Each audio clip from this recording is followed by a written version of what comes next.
હવે તમે જુઓ, ગર્ભ શ્રીમંતના દીકરાઓના હાથમાં ભાગ્યરેખા કેવી હોય તે હું તમને બતાવું છું.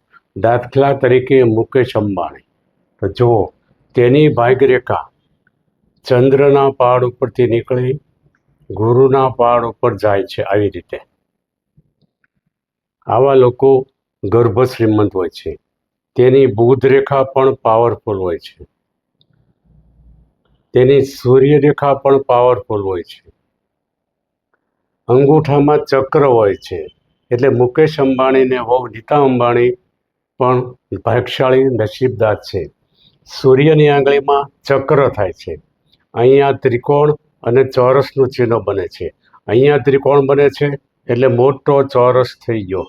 આવા લોકોનું દુનિયામાં નામ બને છે. તેને નામથી બધા ઓળખે છે.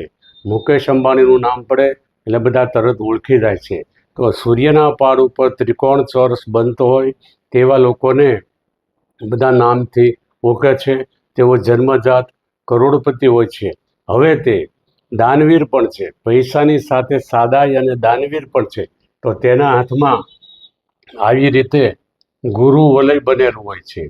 આવા લોકો ધાર્મિક હોય છે. તેમજ અહીંયા બુધના સૂર્યના પહાડ નીચે ત્રિકોણ બનતો હોય છે.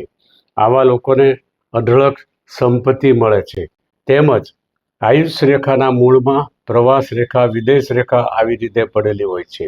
તો અને તેમજ તેના હાથમાં મંગળ રેખા પણ પૂર્ણ હોય છે. આવી રીતે તો આવા લોકો ગર્ભ શ્રીમંત હોય છે. પોતાની પેઢીને આગળ ચલાવી અને સારામાં સારો ધંધો કરે છે. હવે હું તમને સમજાવું કે મુકેશ અંબાણી ટોપ ઉપર છે, પણ અનિલ અંબાણીને મુશ્કેલી આવી. તેનું કારણ તમને હવે હું સમજાવું. આ હૃદય રેખા છે, તો તેની શાખા આવી રીતે અહીંયા મળી જાય છે. અહીંયા 3 લાઈન ભેગી ગુરુના પહાડ નીચે થાય છે.